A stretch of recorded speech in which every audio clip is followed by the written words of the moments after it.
So, Dr. Taylor, in your work, you talk about the way of the cross. Define that for us. What is the way of the cross? What do you mean by that? Yeah. Well, it's a phrase that only makes sense in the full context of the book, where I'm talking about Jesus of Nazareth undertaking acts of ministry and living his life under the conditions of imperial Rome, which means not just a political situation of occupation, but also a particular domination by the religious temple state system in his time. And so the way of the cross is a way that I see exhibited in the stories of Jesus' life that take account of the fact that he had to make his way through times like that. And there are three dimensions of this way of the cross, or three aspects of his movement that I think is crucial and definitive, was definitive for Jesus' movements and needs to be for Jesus' assemblies today. The first is the embrace of an adversarial politics. You know, you're in an adversarial situation. This is not easy. The decks are stacked against one who stands for prophetic love and justice. That's the situation of adversity and antagonism that the way of the cross starts from. Then the second moment is what I call in the book that of creativity and dramatic performance. While there was not a call to violent performance, there was a kind of militant aggressiveness that took the form of his demonstrative, creative action. And I try to lift out those moments of his way of the cross under this political religious domination. The third moment is that of building people's movements. He's not a movement activist in the sense of today, you know, we often think of, you know, let's all organize what's it going to take to get this done. But he was relational. He built community. He talked about what it would take to hold communities together. And it generated movements of communities that were forceful. So that's the third dimension of the way of the cross. So your question is right on. It gets at the whole rubric of the whole book. Sure.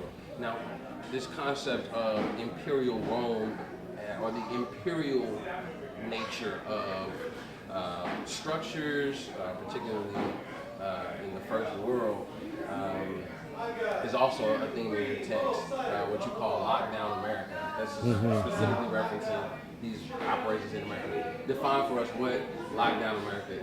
What is lockdown America? Yeah, lockdown America is actually not my term, but used by a number of other thinkers. For example, Parenti uses it in his book Lockdown America by that title. As I use it, it's shorthand for three massive formations that we're dealing with today. Racialized police violence, U.S. mass incarceration, another form of institutionalized violence, and the death penalty, which is the primary sign that the U.S. state reserves to itself the right to kill, and does kill abroad and at home. That's what I mean by lockdown America. Now, you asked about the imperial. This is a domestic coalition of force that is coordinated with an imperial drive by the U.S. for global sovereignty. And the biggest sign of that in our day should be the RoboCops that meet us on our city streets, whether it's Ferguson or anywhere else. So-called third world nations, developing nations that are under the boot of U.S. military power, they've seen those RoboCops before. And many of them are trained and equipped by U.S. military funds as part of their work as lackeys, as it were, to U.S. imperial projects abroad.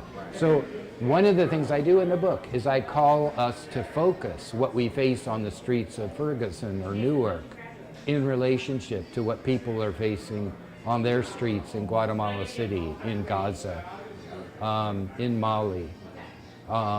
And I think we have to take that kind of broad view of our struggle. Especially as we celebrate today anniversary of the death of Fred Hampton, right? He called us to Absolutely. movements of solidarity, right? We don't fight racism, Absolutely. we fight with solidarity. Yeah, he's, his call and his awareness of international solidarity is so emblematic of the gift of the black radical tradition at its best. Right. That can't help but think nationally and internationally. What a loss to have lost that figure. We could honor him maybe by taking back our communities from the police and the terror they're trying to disseminate today, and I see that happening. Right. How does Chicago sort of explicate what's going on in Chicago with Laquan McDonald, the issue with Rahm Emanuel as the mayor of that city, and the sort of cover-up of that murder, and how that kind of plays into what your work is describing in terms of lockdown America and, sort of the theatrics of terror and modes of violence, disproportionately million-dollar people. All the big cities and rural life in the USA features fundamental structural distortion that's interesting, I think. Chicago has a special interest, of course, for reasons I can get into. We shouldn't forget Philadelphia, the kind of mythic center of this country that kind of thrives on its Liberty Bell trinketeerism.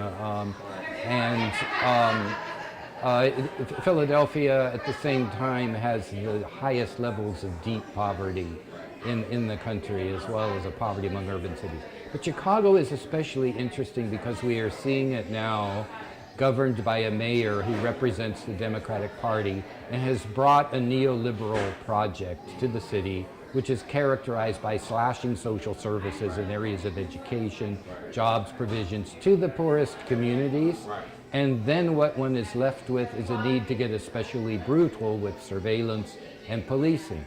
And Chicago has long had a problem with that, with torture by police, torturing for confessions. If one does a careful read of Darius Rejali's book, Torture and Democracy, one will find out that the particular techniques of torture used by the United States at Guantanamo, at Abu Ghraib, and throughout the world was a form of torture developed in Chicago police departments. Wow. And it's no accident then, to me in some ways, or it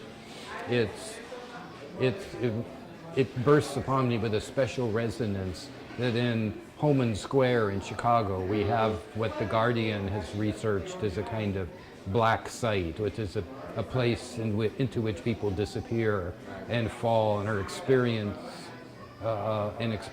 torture and violation. So a lot's coming together around Chicago, but it's not just there. I think there's a synergy now across the municipalities that we need to keep moving. One last question. In the wake of the Charleston, the tragedy in Charleston, the violence in Charleston, you wrote an article about white supremacist violence and Dylann Roof. And so I want to ask you about the connection, any connection that you see, or the relationship that you see between what you call in your work the theatrics of terror and white supremacist violence. What are the relationship between these two sort of phenomena? Yeah. First of all, it needs to be said that the white supremacists like Dylann Roof, or the man in Colorado that was shooting at Planned Parenthood, but especially white supremacists going after black and brown bodies, they should not be seen as separate from the white supremacy that is intrinsic in the structures of our day.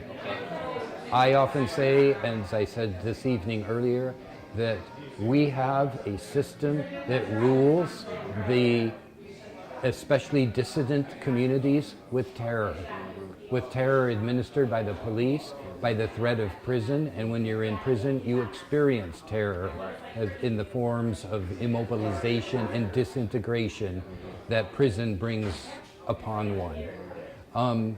So the white supremacy that we see in the rogue figures that are lifted to primacy in the Charleston event, like Dylann Roof, or others that commit racist crimes, they are emboldened by a routinized terror that is part of our system of rule. And we need to develop the courage to say that, while acknowledging there are people doing fine things and intending otherwise. overall, we have a system that works because at base, when push comes to shove, when people long denied their rights and fullness of empowerment and opportunity demand it, they're going to be met with terror. That's what we have to admit, and that's what generates and seeds the Dylann Roofs and the others that come our way. Okay, thank you so much, Dr. Taylor. All right. It's been Okay. my pleasure. Thank All you right. so much. Thanks. Good to talk. Awesome. Okay. Awesome. Yeah, I think that's sufficient. What you think, Wes?